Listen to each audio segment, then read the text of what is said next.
Hello, friends, and welcome to the most glorious of events, the Movie Mavericks podcast. This outstanding program is hosted by two fine gentlemen, Jason and Trevor. Now make it so. MovieMavericks.com. Hey, now everybody, welcome to episode 375 of the Movie Mavericks podcast. I'm Trevor Anderson. Since you have Jason Rugard, he's got a rundown for us. Happy New Year to everyone out there listening, and welcome to tonight's show. We'll be discussing 6 films, amongst them Matrix Resurrection, King Richard, Free Guy, and Don't Look Up, as well as an old Rowdy Roddy Piper flick from the late 90s that is a forgotten gem. We'll talk to you about that. But first, let's get into it right off the bat with what was, I thought, the most anticipated release of December, which was going to be The Matrix. It was of the year, really, because of December. But, obviously of December, I guess. What else came out? Well, Spider-Man No Way Home was the big hit at the box office, but I thought that The Matrix Resurrection was really going to put a dent into things and just get itself back into the vernacular and the zeitgeist, and really, this film sucks. There's no other way to say it. I was highly disappointed with this, to the point that I thought that it tarnished what had come before. It's not only bad, it's bad in a way that's disrespectful to anything that came before it. I don't understand why it exists. I'm not being cute or funny here, but there's nothing to latch onto. Even the action sequences are dumbed down, and it has this arrogance to it in a sense where it's above everything. Do you know what I mean by that? It's not invested in anything because it's constantly mocking itself. It certainly mocks Hollywood a bit too much, I think, at this point. We're too far deep into Hollywood to be mocking it with a Hollywood movie. You're right. Yeah, everything's pretty... I would use the word mellow for a lot of the fight sequences and things. It just feels like standard instead of groundbreaking. As even if you go back and watch the third Matrix movies, the action sequences are way better than this. Fantastic, yeah. Even the third one has a great action sequence. The characters I felt are super boring. The setups are ridiculous. As far-fetched as the idea of the Matrix is to begin with, this is a ridiculous reset. I just don't understand, and I don't like when they do things like this, like clones and stuff, because it really isn't them. Like, it's not really the Matrix Resurrections. It's like the Matrix to Twilight Zone. You know, it's like some other Matrix thing. It's not the same people. Even from breaking down the narrative there, did you think that there was any successful element of this film? I didn't think that the fight choreography was anything special. I didn't think that the cinematography was anything special this time around.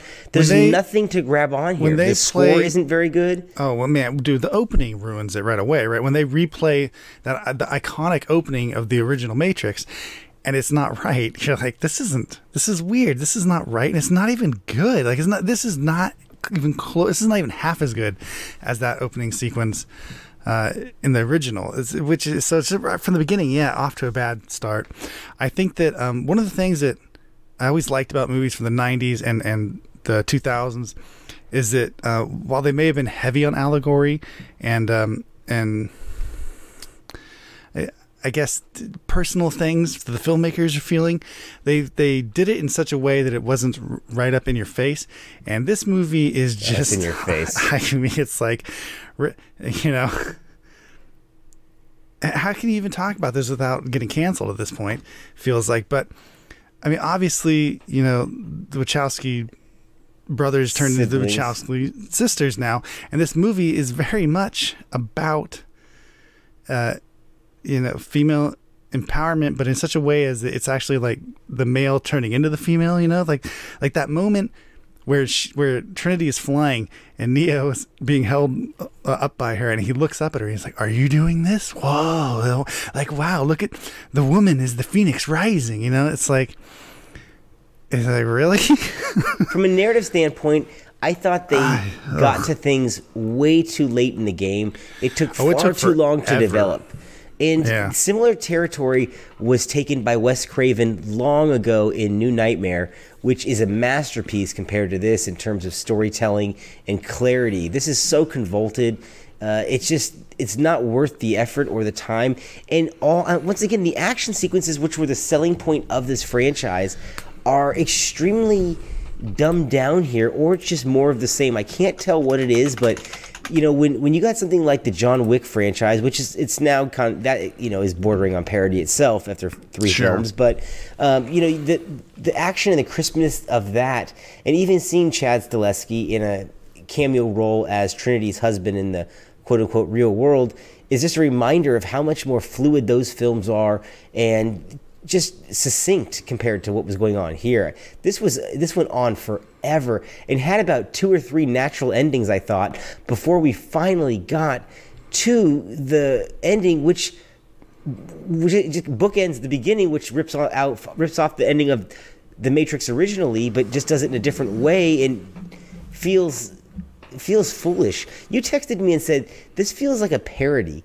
And you're right. This almost would be like if the Wayans brothers had gotten their hands on a script and said, we're going to just parody The Matrix outright. This is how they would do it. It feels like someone who, it's like they're doing all the things that they're saying is wrong with Hollywood, and then they do it in the movie. And it feels really weird to watch that happen. But I don't know. Going back to what I was saying before, I'll never forget the Bryan Singer. I know he was canceled, but the Bryan Singer interview I read about the Superman stuff and how he applied that idea of Superman being hidden, like having the hidden identity and all that stuff, to being gay and then with it, in or out, so to speak, and having to deal with that. And that kind of stuff makes sense because that works on that level personally for him. It works on personally for a lot of other people. And this movie feels like it's very geared towards a very specific person's, issues. It's an outright failure and a very disappointing entry, I think. And it just overall marks a dreary year for Warner Brothers and their day and date experiment. It could have been so much better. I'm very confused by it. I would rather them have not attempted to do something interesting or cool and even just had them do something very simplistic. That would have even been better than this. This was too much. I mean, really, the closing statement for me is that I would rather watch Jupiter Ascending than rewatch The Matrix Resurrections. I've seen that twice within the past 12 months, and I can tell you one thing. That movie's fucking horrible, and it is loads better than Matrix Resurrections. Good. I haven't lost my credit card there. All right, let's move on to our next film, which is King Richard, the Will Smith drama that was got him the Best Actor Golden Globe last night at the awards ceremony that wasn't even streamed online because how do you even know what happened? Well, I got an email. Basically they were doing email. Hey, you won by email. How'd you know? It's like a company party at this point. I don't even care. I care nothing. Zero. I give zero shits about any award stuff. That being said, I do think this is well deserved. He's really good in this. This is a great movie. I think this is the best studio release of the year. This is on my short list for the best films of the year. He is extremely strong in this. I loved this movie. I don't know. I didn't think I was going to enjoy it as much as I did. And it started, and it was a little shaky. I didn't know where the story was going to go. I didn't know if I particularly liked what he was doing at first with his speech infliction. I know, and he's not a likable character, to be totally honest. Well, I thought he was mocking the ladies' man. That's what he sounded like to me. It was Tim Meadows doing, hey, it's a lady. Yeah, a little bit, but, I know. Once I got past that and I saw what the script was doing, and it's not a very overly complicated script. It's a very straightforward narrative, but this is the kind of thing that Hollywood really excelled at, though. This was the kind of 90s studio filmmaking, or even 70s studio filmmaking, that just a character that you can understand and get behind. This does not feel on any level like something that came out in the past 10 years. This feels like something that came out 15, 20 years ago. Yeah, this doesn't feel manipulative either. No. This it's well handled, and I'm pretty impressed because the director isn't anybody that's handled a lot of big films before. He's had a couple smaller films well directed, under his credit. It is, and well acted, even in this movie, small roles. And an interesting story. I didn't think this was. I honestly just didn't understand how this possibly could be interesting. And boy, was I wrong. And I guess expectations low, so it exceeded. But I think even if I had high expectations, this would have hit those. I'm surprised a little bit by the ratings on this from other people. I guess this wasn't super well liked. I'm very surprised. How could this not be well liked? This is exactly what you're looking for. This is an American story. I mean, it's a 7.6 out of 10 on IMDb. I know, but I've heard a lot of people that have gripes with this film, and I'm not sure what the gripe is. Yeah, no, I've heard that he's good, but the film's just okay. Well, he's not a likable character. It is long, but I liked the length of it. But I do go back to he's just not likable, and he treats people like shit in this. People who are more kind of likable characters almost than him. Yeah, the John Bernthal character for sure gets shit on quite a bit in this film. Yeah, so I can kind of understand certain aspects of this, but that to me that makes it feel more real, and it adds more just more dynamics to it. You know, there's more going on, and for something really where there's nothing going on for a lot of the movie, that I think that it needs that. I heard somebody classify this film as Boys in the Hood meets Moneyball, and I thought that was a pretty interesting comparison. And there is an element of danger and violence to this film that I wasn't expecting. And I felt like an edge of realism in that way, that they would be eating a lot of shit, that people in the neighborhood just weren't behind these sisters and what the father was doing with them. And the trouble on the block. And I love that scene where the mother goes across the street and just says a couple sentences to that lady. And it says a lot in those few sentences. You know, that's a great sequence. That's good. I mean, in any sports movie, is automatically, I think, on a little sturdier ground than most, because you have someone with a goal, a clear goal, trying to achieve that and stepping up, and you know, how are they going to handle it? How are they going to deal with this? And you always have, like this, they had the matches and stuff, which are super interesting to watch. And it's not even true of sports movies. It's true of any, not just physical sport. I mean, you know, you had the Queen's Gambit, which is really, really good, and that was chess. So I think movies like this kind of have, a little bit of a cheat to them. I'm already kind of like going with it already, you know, to some degree. Yeah, but this film, it didn't start so smoothly. So it took a while to get the wheels going for me, and then I was loving it. I agree with you, but I actually did like that aspect of it, because it takes them a while to get out of where they're at. Like, they're kind of trapped there, even though they're working at it. They don't really necessarily have a way forward. Yeah, and he just kind of bursts through it. You know, he just goes. Yeah, and they spend so much time there. You feel it. You know. Yeah, but it's great messaging. This is the kind of messaging that I don't know, we used to get from movies. You know, and nowadays everyone has to go on the internet, and you got to pay money for some guy to tell you you should be going and getting it. This is how you get rich. You know, it's like, geez.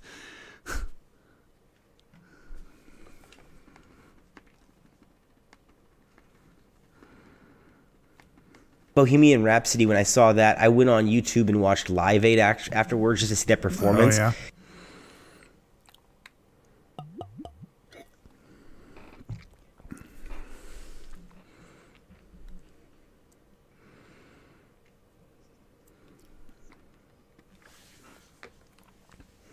yeah. Because it's some interest in their life, and to see the surroundings, and to find out that one of the sisters was.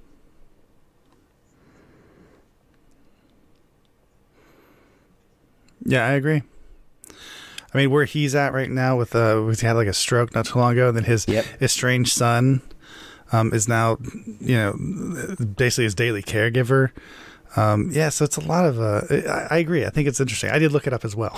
That's how you know it's a good movie, when you come out of it, a 2.5-hour movie, and you still want to know more about this man and his family. Okay, let's talk about the next film, which is Free Guy. The Ryan Reynolds smash that came out over the summer was slated to come out in the summer of 2020, but was pushed back to the summer of 2021.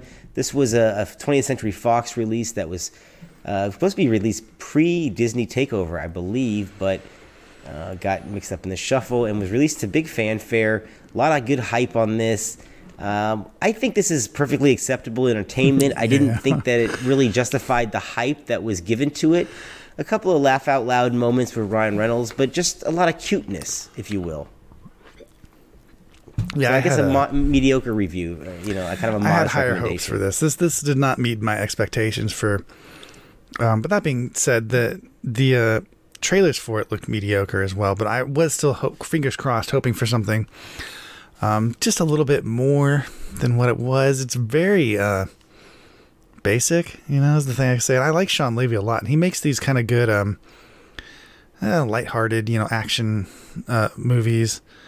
So yeah, it's okay. I mean, I guess they're gonna do a sequel now. Oh, this is gonna be a whole series now. Oh yeah, sure. But I don't. I mean, it won't. This will peter out. This is not a good idea. I think we should try for something different, maybe. But yeah, it was fun, as you'd say. But isn't it exactly what you expected? Even to happen, just the storyline in general is exactly like you already knew it was going to happen. I mean, there was nothing that was surprising here whatsoever in terms of the narrative development, but there were a couple of touches that I did like. I thought that the Channing Tatum character, when he's yelling at the mom and he's doing the thing, and when they're in the cave and he's being dictated to by the nerd back home, and he's yelling at his mother, and Channing Tatum starts yelling at Ryan Reynolds. I thought the bodybuilder version of Ryan Reynolds was somewhat amusing for a while, although they overplayed that there at the end. But, yeah. But I just, there were certain touches to it, but his overall cheerfulness, and, it's got a touch of Truman Show to it. It's got a touch of the Last Action Hero, I guess, in a sense, too. I think it's written by Zach Penn, who had something to do with Last Action Hero as well. Feels like something that would be a series on HBO is what it really feels like. Yeah, that's fair. I mean, you're not far off. It's basically going to be a miniseries now. Yeah, so it's okay in that sense, but that's kind of what it feels like. Something that exists, doesn't hurt anybody, but I don't know that I care. This isn't a movie I need to. I mean, what movie do you need to own at this point? None. I need to own no new movies. I need to own none of these. Even King Richard, I loved it. I don't need to own it though. Well, that's the problem. Is because I bought this so that we could watch it, and it turns out I thought I'd be rewatching this a couple times. That's true. We do technically own this, but we own it digitally, so it doesn't count. I don't count that. We kind of own it. We half own it until they take it away from us.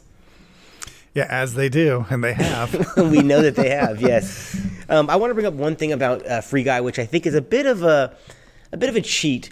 There is a beautiful sequence, or scored beautifully. The part where the boy falls in love with the girl at the end, and when Ryan Reynolds realizes who he is in the video game, and that score is by Christopher Beck, and it's taken from a short film from about 10 years ago called Paperman. Did you ever see that? Mm-hmm. It's a Disney short. It was on. That's great. It's excellent, and that score is so striking and so moving that it sells those scenes artificially. I really believe that you take that score off of it, and those last couple beats don't hit the same way. And I don't know if people would have the same reaction to this film. I'm telling you, leave this movie kind of humming a little bit because you're like, oh, because the uplifted, the Paperman score. I'm telling you, it's just this movie. I think you probably could have put any uplifting score thing on it, and you'd have been fine coming out of it. But once again, the length. I mean, I hate to harp on length in films, but this goes on for about 20 minutes too long. They could have really narrowed this down there. They made their point and then brought it home repeatedly. Yeah, I mean, what are you going to do? Yeah, I don't care. Free Guy, good job. Great. Yeah, mediocre. Mediocre film. Mediocre recommendation. Yay. All right, what's next here on the list? We have Don't Look Up. Don't Look Up. Don't Look Down. Don't Look Down, Don't Look Up. Netflix spending all this money on it, and it's breaking viewership records. Adam McKay's film, Jennifer Lawrence. I've seen on Facebook. Well, I know. Well, I won't say anything. But I've seen certain people say they really love this movie on Facebook. It's a dead giveaway of who they are. But I just I don't know, man. This is like not a good movie.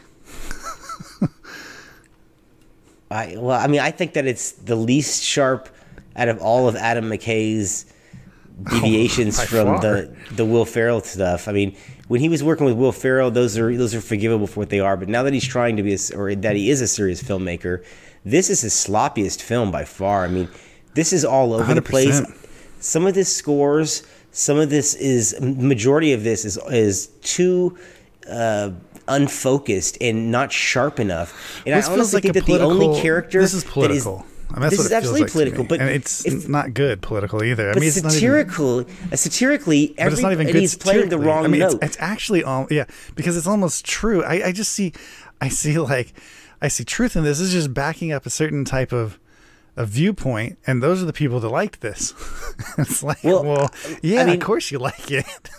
I mean, putting the politics aside from it, though, you can't. Performance-wise, the only person here that was listening to, I thought the only person that was hearing the music was Jonah Hill.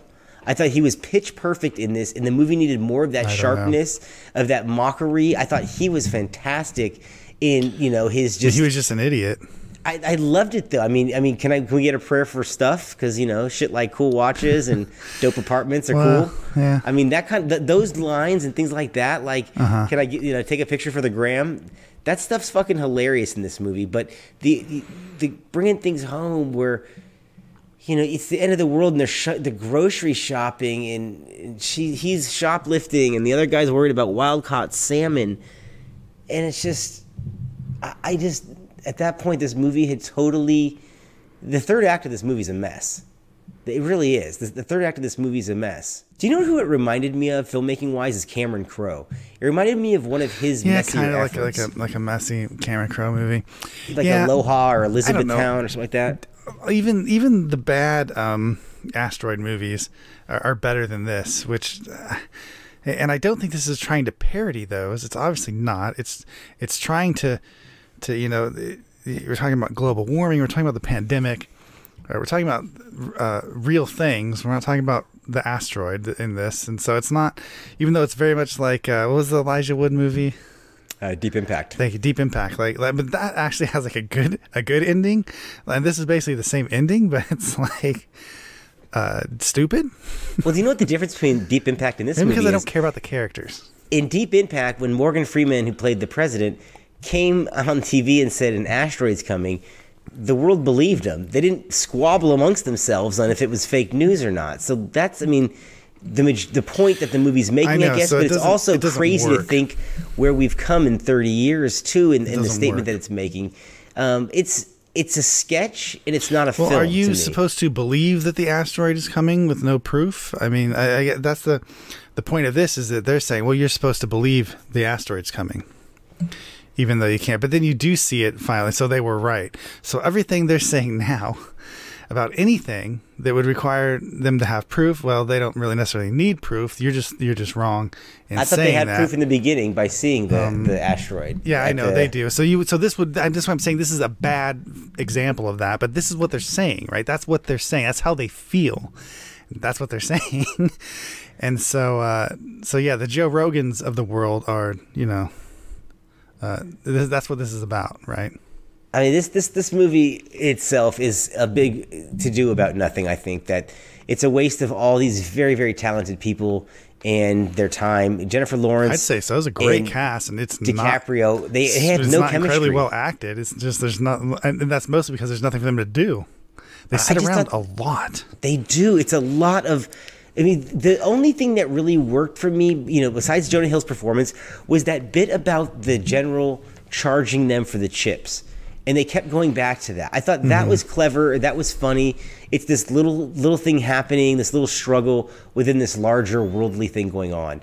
But the stuff with the daytime or the television show that's supposed to be like Good Morning America or Regis and Kelly Lee or whatever that is, Michael and Kelly Lee now, or what is it, Michael and Kellyanne? Who the fucking Regis Philbin show that Michael Strathan was on for years. Anyways, the thing they're mocking there, that fake congenial niceness that's on television, that stuff worked to an extent, but I didn't buy for a second that the DiCaprio character was going to be seduced by the limelight when he is deathly worried about this thing happening and trying to get the word out. His character takes such a fucking U-turn, and it's such a cliched U-turn. They care, then they give up, then they care again, then they give up, then they care again, then they give up. It's like, well, what are you gonna like? What? I don't. After a while, I don't care anymore. Yeah, it's not a real asteroid. I mean, that's the thing. You have to realize when you make a movie is that it's not real. I know it's not real, so I'm not afraid of the asteroid killing these people. I don't care. So you have to make me care. But this movie doesn't care to make you care because it's not about that. In terms of filmmaking as well, I thought that some of the framing was very bad, and I was getting tired of seeing the back left people's faces, like from a quarter shot behind the ear, was a very common That's motif. because there's no. It's not a very animated movie, right? It's very people are just sitting a lot. Static. It's just dull. I'm very surprised because McKay's Big Short and Vice, say what you will about both of them, but they have an energy and a mania to them, especially in the editing, and this is just absent in Don't Look Up. So just, I don't know, a wild misfire as far as I'm concerned. Yeah, another wild misfire. That's just like the Matrix Resurrections. Yeah. Frick. I mean, I hate to be so down on this stuff, but I was really looking forward to this one too. We watched it on Christmas Eve or Christmas Day, and it put me in a funk, to be honest with you. And what is Mark Rylance doing in this film as the Elon Musk, Steve Jobs, techno wizard who's going to save the world? I don't know. I don't know why that was in there either, other than totally miscast as well. I mean, what is Stanley Tucci could have knocked that out of the ballpark? What is Mark Rylance doing in there? Well, because the tech people are, doing things now, and then it's all about the money, and it's just political. The whole thing is just a weird political viewpoint that I don't know. I don't get it. It doesn't resonate with me. That's for sure. I thought that performance particularly was wildly out of control. That's a weird performance, yeah, but it's just weird to have it in there at all, especially the way that it went down, and the ending of the movie is weird too. Yeah, the secret ending, or what, I don't know what you call it. It's not a secret ending, but yeah, whatever. Yeah, like the Marvel ending. Yeah, yeah, which is, it's very nihilistic. I mean, the real whole thing is kind of nihilistic in a sense. Well, it's all fake. I mean, her butt's fake. It's not her butt. I love that everyone's like, Meryl Streep's butt looks great. Well, it's not hers, so that cool. Ain't her ass. No, I think she's in her 70s. That ain't a 70-year-old ass. All right, let's move on to our next film. What do we got next? Is it What do you want to do? Red Notice. Let's save the old one for last. Yeah, let's talk about Red Notice. Let's do Red Notice, because this is another, as far as I'm concerned, a stinker, and did so damn well. Actually, I kind of know why everyone watched this, but is everyone watching something really a good metric for it being good or bad? Yeah, because that's all we're basing things on now, right? Is how many hours viewed. Right? Yeah, and I can't tell you because I know a lot of people that saw this film, including both you and I, obviously. This is Red Notice we're talking about. We're talking about Red Notice, and I don't know anyone that had anything positive to say about this. Yeah, I hated this movie. And the interesting about this is that, or the interesting thing that I think about this is there's that movie with Batwoman, what's her name? Ruby Rose, that came out that's called Red Notice, except it's not called Red Notice on Netflix. Isn't that weird? I can't remember what it's called. It's called something else only on Netflix though. It's called something else, and it's called Red Notice every place else. And I thought that's so weird. And then because I forgot this movie that had come out like a couple months ago, I thought that was fucking weird. And then I realized, they have their own Netflix Red Notice movie. I know the film you're talking about. I think it's a George Gallo movie. I can't remember. It's not very good directed at all. Yeah, is Morgan Freeman in that? I think as well. Gee. He's been in a lot of stinkers as well, but I don't remember him being in that necessarily. It's a spy movie like this type thing. It's really not good at all.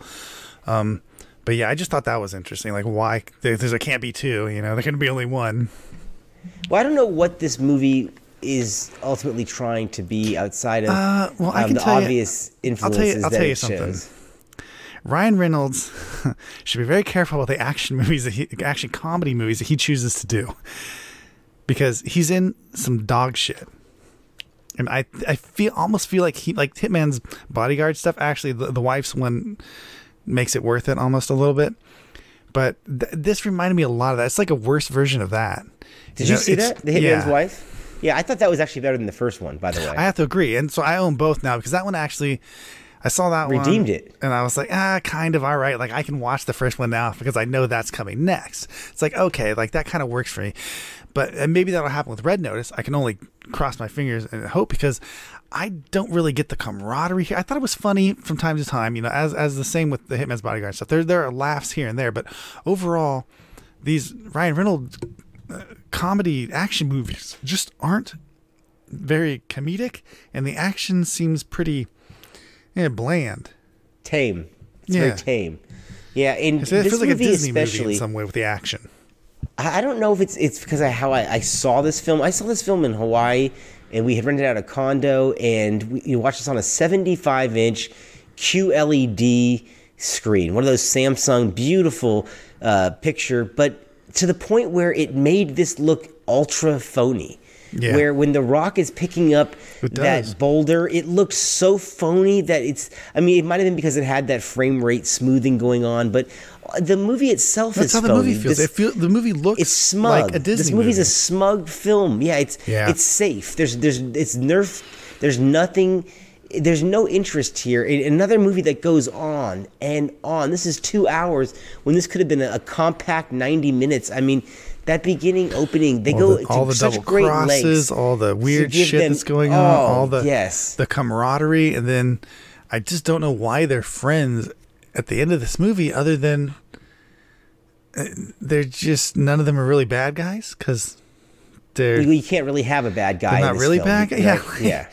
Well, they're all bad guys, but none of them are really bad guys. But they're not. Yeah.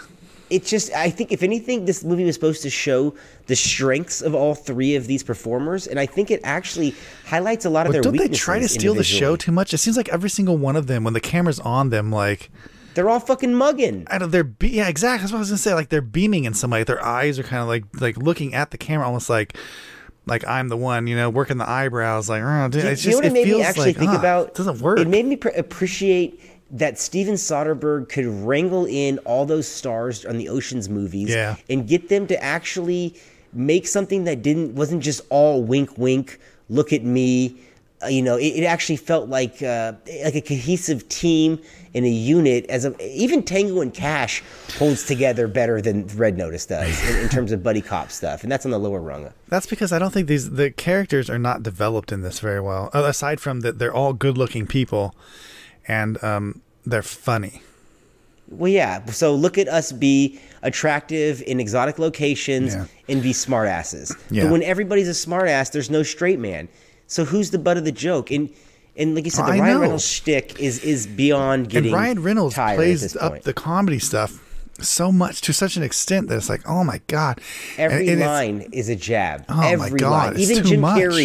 Even Jim Carrey let things breathe, and then he hits you with another. Well, that's too much. We're going to do that. Then we'll shoot over to The Rock, and he's going to give you a one line because he can't be one upped. And it's like, no, The Rock's the muscle. It's confused. Tiring. This is too much. It's a tired film, and it's made me tired to watch it. It was tiring to get through, and I thought it was just me. The Jumanji movies are better than this. Oh yeah, by far, by far. I mean, way better. Yeah, this is just it's a bad built movie, right? Down to the bones, the structure of this whole thing is just not good. For $200 million spent, it looks startlingly cheap, and to me, it's totally disposable. I just feel like streaming ruins everything because I don't want to own this movie. I would never fucking own this movie. Period. No. I think the movie's cheap, as you say. I would never want to own this. But for this to exist on streaming and everyone saw it, and then now it just gets kicked away and thrown off, and we're done with it. I mean, is that what we had to look forward to? Yeah, you never are going to revisit this. There's no replayability to any of these films. It's unfortunate because, when you rented something from Blockbuster back in the day or wherever you may have been, and you had it in your possession for 28 to 48 to 24 hours, you would watch that. There's a certain pride in what you pick, and you would watch it and maybe even rewatch it in that time period. Why would you ever rewatch Red Notice? We tried to rewatch it because we thought maybe we were in a bad mood, maybe we were too tired, and we got about halfway through, we fell asleep again. So that's my bad on contributing to 1.5 watches to its overall total minutes fucking viewed, because that's a metric that makes it seem like we enjoyed it, and we did not at all. I mean, out of the 4 people that watched it, nobody enjoyed it. I'm okay with this movie existing. I'm fine with it. I'll complain about it, but it's fine that it exists. These movies like this have existed all through time. It's just not a very good movie. But the idea of this is now touted as like Netflix trying to get in, like we just made the year's best movie. Because so many people watched it. It's just like, no. I'll say this, Netflix. Red Notice is better than The Matrix Resurrection. It is, Don't actually. look up in terms of entertainment value. But I just it's another mediocre film, but it's a film that I cannot give a pass to. It was too glib. It was too wink wink. There wasn't a second that you could take anything or get involved with anything because there was no stakes. And it was like a bad early Burt Reynolds film. There's a movie called Rough Cut where he's a diamond thief. And it's similar to this, to where it's preposterous, where you can't take anything serious. At least the Thomas Crown Affair, that balanced the tone right. I think that's what they ultimately were trying to go for, but there's too many ingredients, too many chefs. It's just too much, and I agree. And it's too many chefs in front of the camera. Yeah, and I bet you they were all producers to some extent too. So they all their agents and managers wanted their brand being represented in this. And if The Rock has this many lines, make sure Ryan has this many lines. It's a very commercial movie. Yeah, it feels like this was made by committee more than anything else on the Tonight Show, and that includes The Matrix, which literally was made by committee. Which they talk about in that film. Well, I mean, it's all meta, right? Warner Brothers was going to do it without them regardless. I mean, that's the whole thing. I know. I wish they had. It couldn't have been much worse. I mean, remember they were talking about remaking the Matrix films with Michael B. Jordan, and he was going to take on the next... And they should have. They should have ditched the Neo. They should have just cut that off. They said the Matrix, do something else with the Matrix. Yeah, agreed. Easy enough, and... Just something else. We briefly went over it while we were reviewing this, but we should talk about this for a second.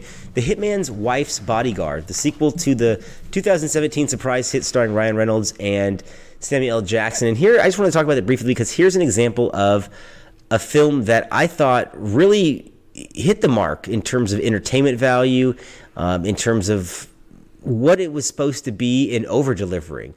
And I liked it much more than the original.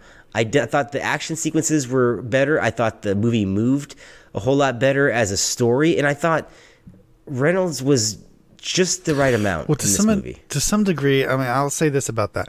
The first one, and this is the same problem I have with Red Notice in some ways, the camaraderie and the camaraderie building in the Hitman's Bodyguard is just not very good. Like, I don't really believe those guys are going to like each other in the end or anything.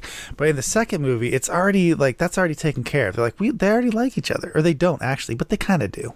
Like we know the dynamics. We already know how this is going to work out, and it's just so much easier at that point. Like they're not forcing it. They're not trying it. They actually hate each other. He's not. He's like, fuck this guy. I don't like this guy. I don't like each other. They're kind of thrown together. It doesn't try to make them like each other. They just are whatever. And by the end of that movie, by the time they go through everything they go through in that, at the end, it kind of feels like, like they're kind of growing on each other. They still don't like each other, but everyone's still kind of together, and they're still gonna do their thing. It works, I think, better than the first one. It like you said, I think easier is the best way to describe this movie. It plays. This is a relic from the era where, which is weird, and adding Salma Hayek actually works into it actually made it better, which is weird because Red Notice had the two guys, one girl dynamic there as well, and yeah, I thought it really worked in this. I liked her in this a lot. Well, the Salma Hayek character in this is a lot more vulgar, is a lot more involved in the action, in terms of that she's not this posing all the time. You know what I mean? This is she's getting dirty and playing with the boys, and looks like she's having as much fun as them. And I was really surprised at how much I enjoyed this sequel because I didn't enjoy the first one that much. And that was a film that got a lot of respect in business at the box office. So yeah, I just want to kind of briefly call that out, that I was blown away that the entertainment value of this movie, because I rented this from a Redbox when I wasn't feeling well over the summer, and it entertained the shit out of me. And I think I'd even texted you and said, this is surprisingly entertaining, and you were skeptical at best. I was, but I bought it outright. The video store closing down. I bought Blu-rays of both of them. They're $5 a piece, and I was like, fuck it. That's a good purchase. So I got the whole set there, the double set. And there's gonna be a third one, so I'm gonna have to buy that one too. I don't know. The last one didn't perform all that well, but that could have been just because of now pandemic. With Red Notice as well. I could put off a third one of those too. Do you think that all this overexposure of Ryan Reynolds hurts Deadpool 3? Do you think that we ever see that? No, I don't, because I think Deadpool's its own thing at this point. And it's to me, that's peak Ryan Reynolds. Like, that is way better than any of this other stuff that he's trying to do. by a long shot.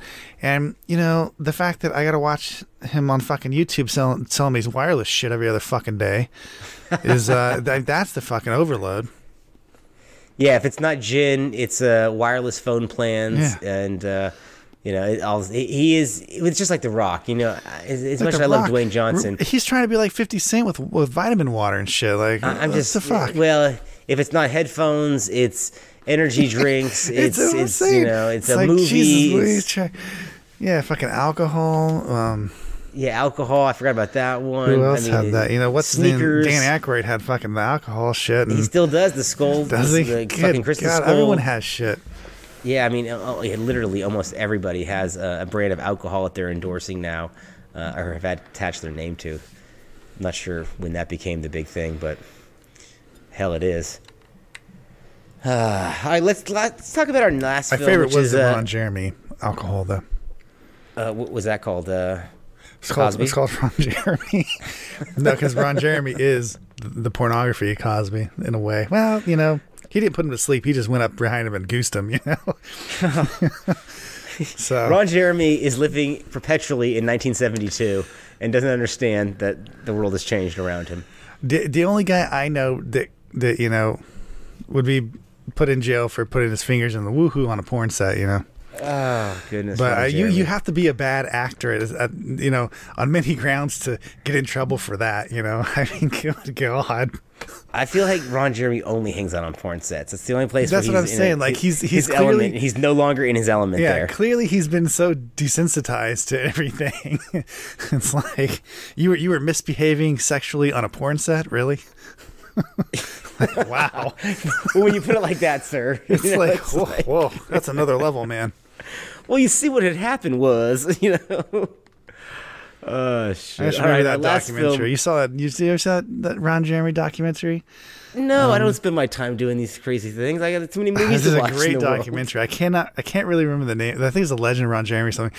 But if you ever get a chance to watch it, it's the funniest fucking thing I've ever seen in my life. He's trying to be like a real actor and shit, but the man has he's got shit to do, but he doesn't sleep well or something. So he's in his car driving down the freeway and he's falling asleep. So he takes his fucking shirt off and he's like slapping himself and beating the shit out of himself to stay awake.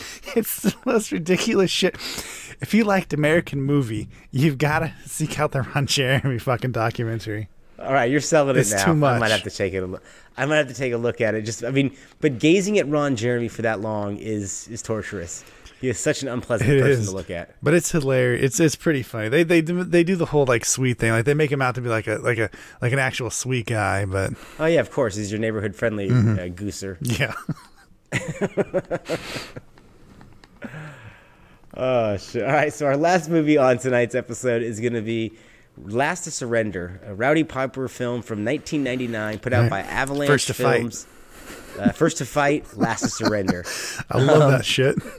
This is a B movie that I stumbled upon recently in a secondhand store. I took a picture of it, sent it to you. And now my question to you is, did you find this in the wild or did you order your copy on eBay? I did find it in the wild, but I added it to my list. Of things to look for? So yes, because I saw it and I thought, I fucking want that. I need to see that movie.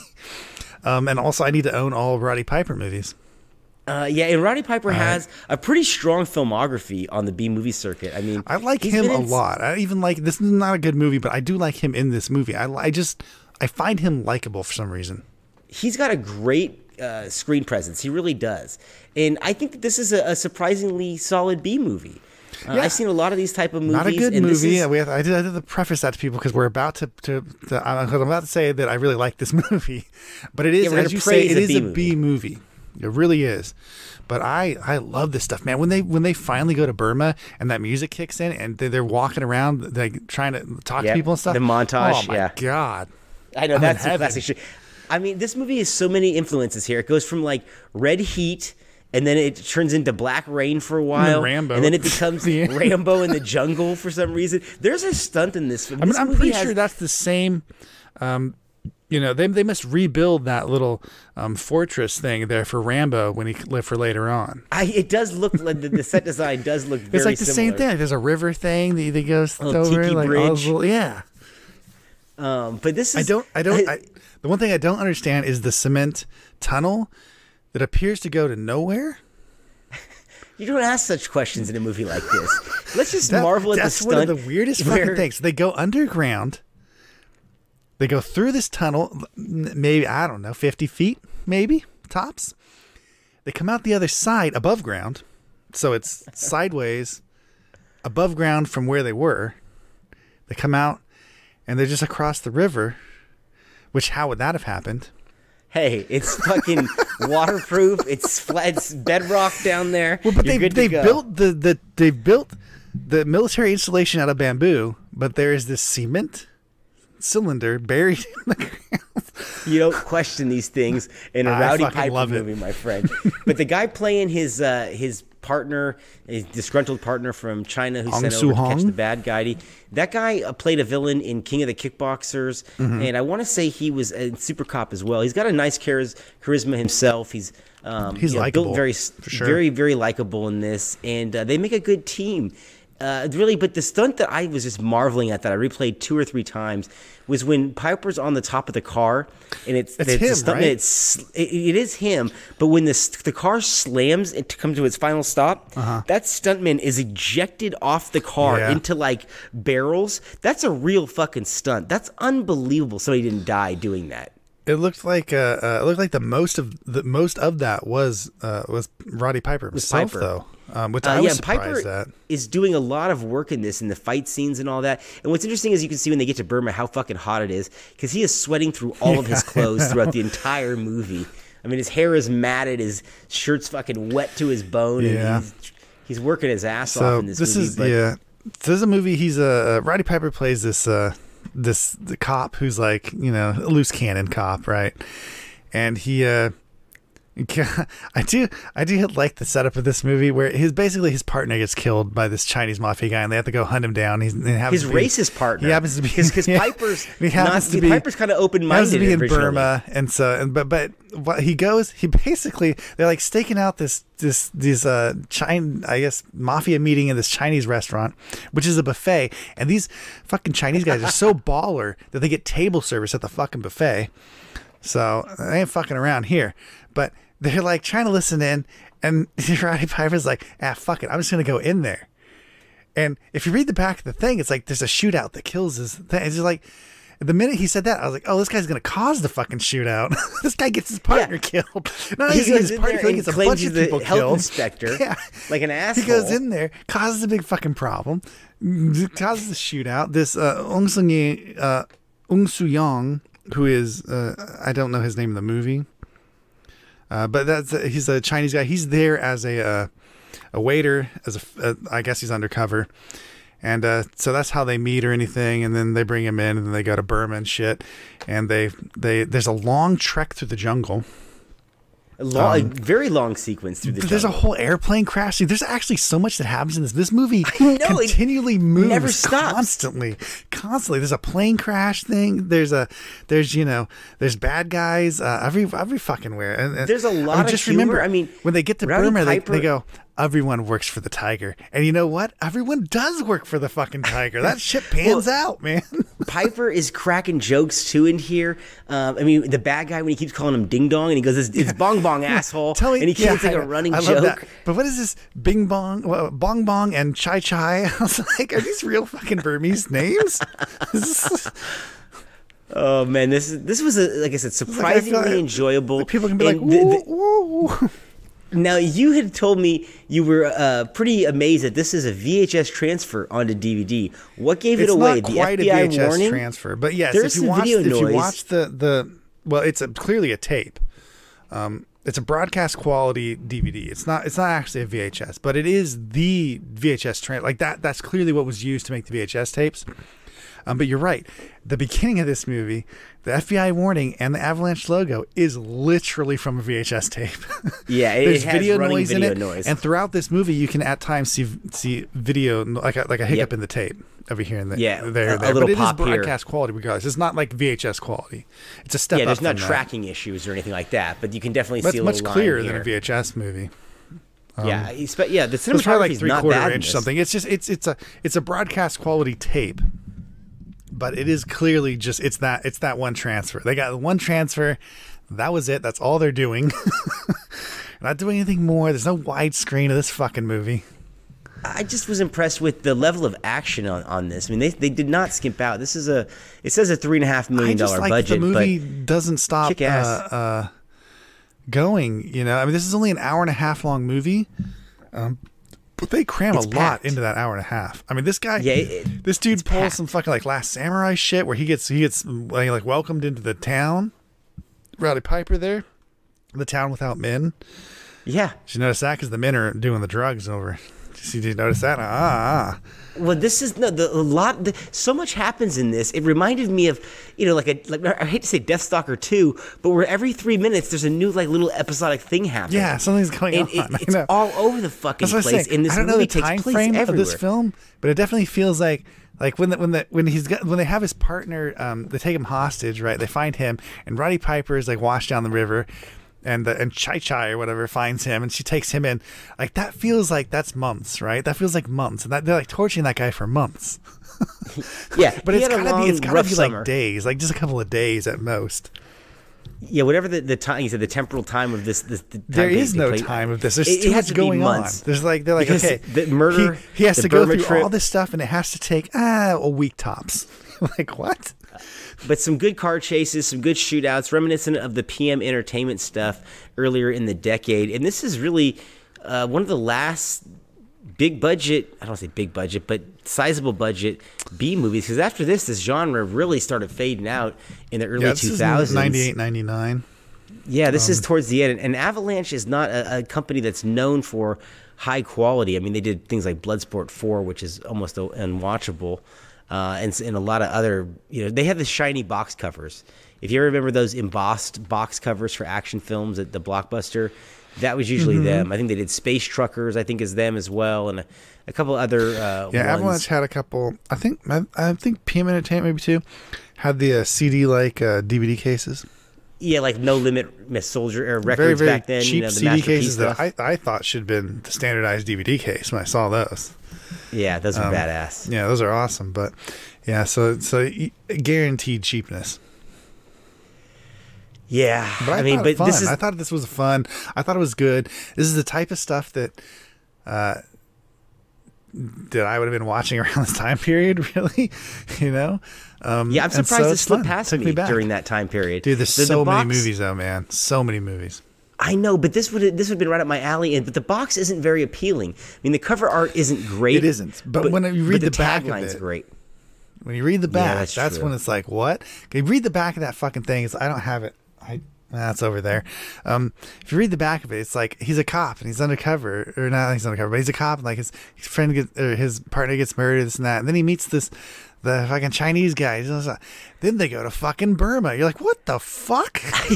Why are they going to Burma? It's like, and the movie's like that, man. It's like they do this, they do that, they go here, they go there.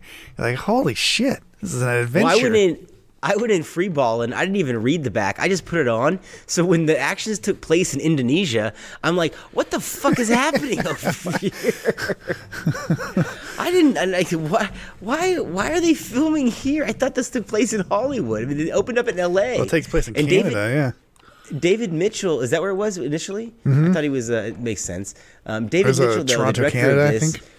He did a movie called Mask of Death with Lorenzo Lamas back in the day, which is pretty entertaining B-movie as well. So he's a good little B-movie director. But Rowdy Piper is the real reason to see this movie. His magneticism is through the roof here. He reminds me a bit of a Chuck Norris, a bit of a Charles Bronson, but he's got a way of delivering one-liners. He can just enrich a scene by just being in it. But there were parts of this movie when he was yelling at the Chinese guy that I felt like, well, obviously you felt like, you know, that's clearly a wrestler yelling these things. But it felt like, for a minute, it felt like I was watching a Chris Farley out of Tommy Boy or something. There are times when he yells in this movie, you're like, oh, that's too crazy. I saw the wrestling aspect. I know what you're talking about, him doing like the Piper's Pit and just getting overly heated at somebody. But he can the great fight sequences. I mean, obviously knows how to sell a punch and take a punch and things like that on camera. So that's the strong suit of the film. But I don't want to oversell the movie, but if you get a chance to see Last to Surrender, pick it up in the wild. This is the best $2 I've spent on a film in a long time. Oh, man. I mean, what else are you looking for out in the wild there? Any DVD picks you gotten recently that you're especially proud of? None that I can remember. I don't know. I've gotten a lot, but I'm very proud of all of them. Yeah, right? They're all my babies. They say something about you. I know. Isn't that strange how your film collection becomes an extension of you?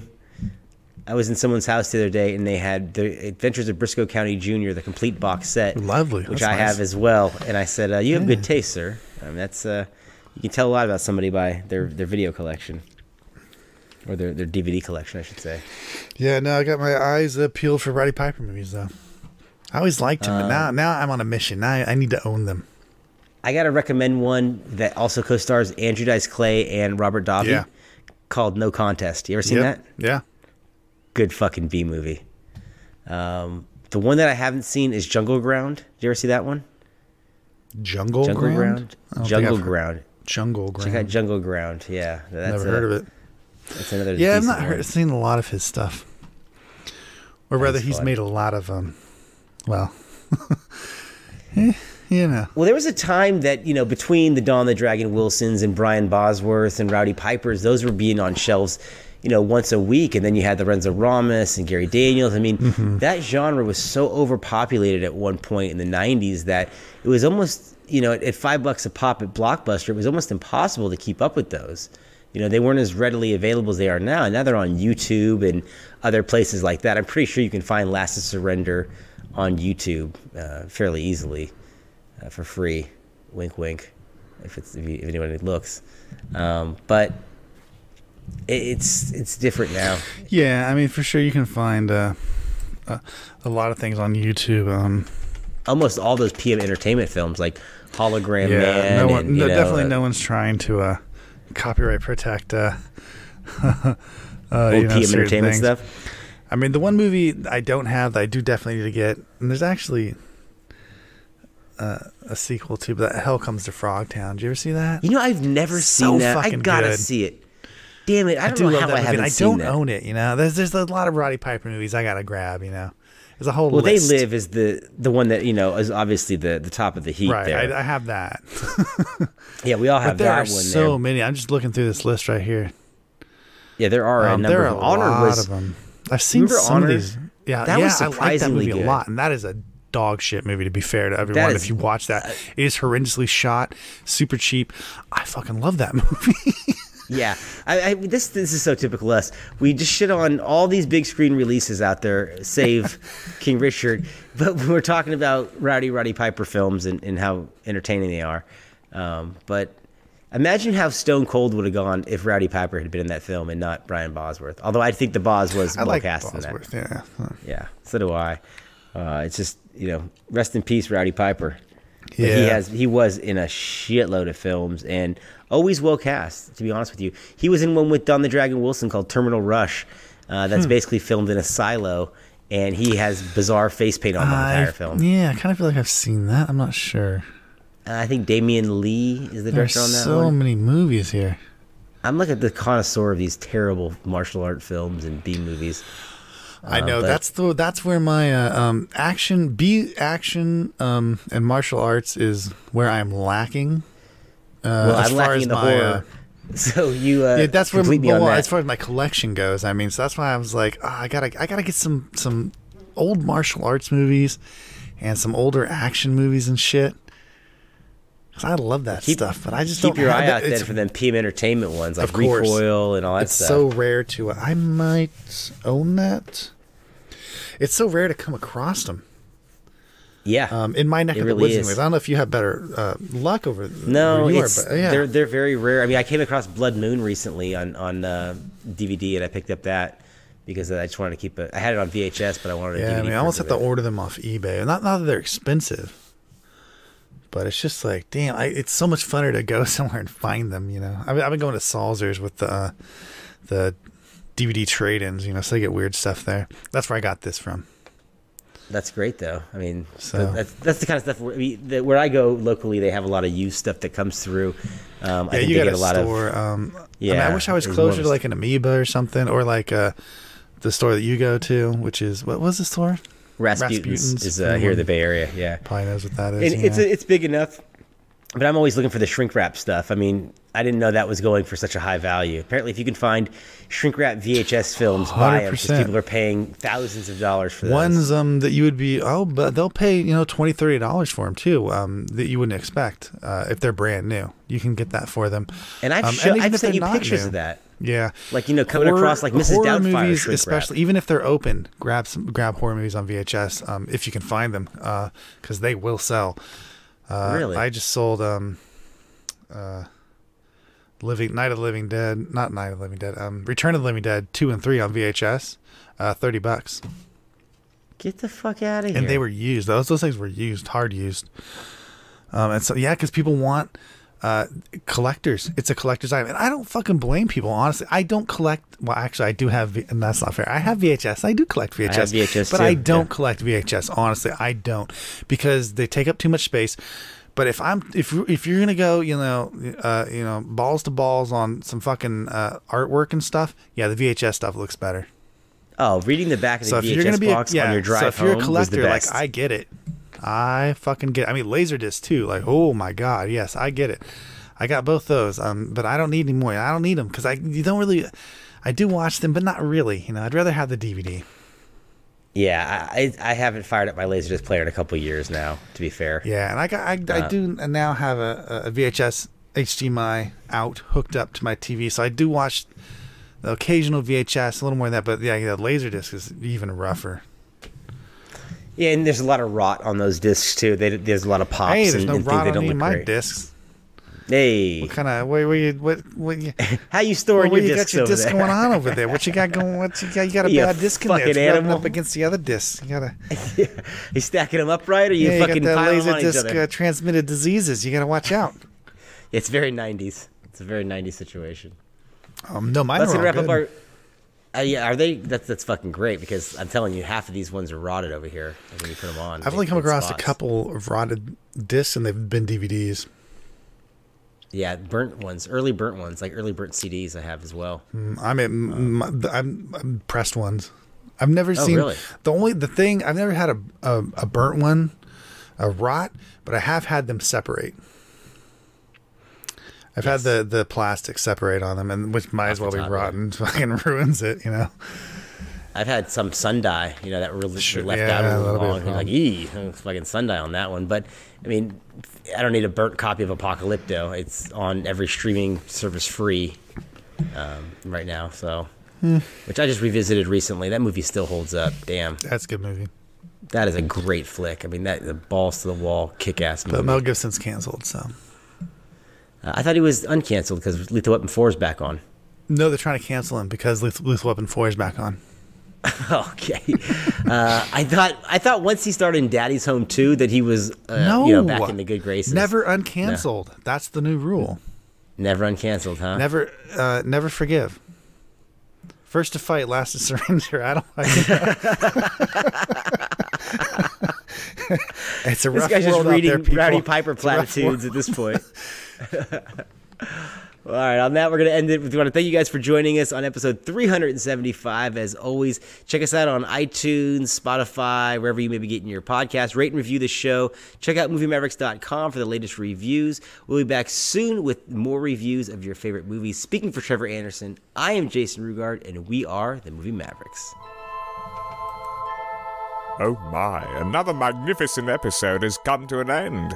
If you're craving more, set your destination to MovieMavericks.com, Warp 9. Engage!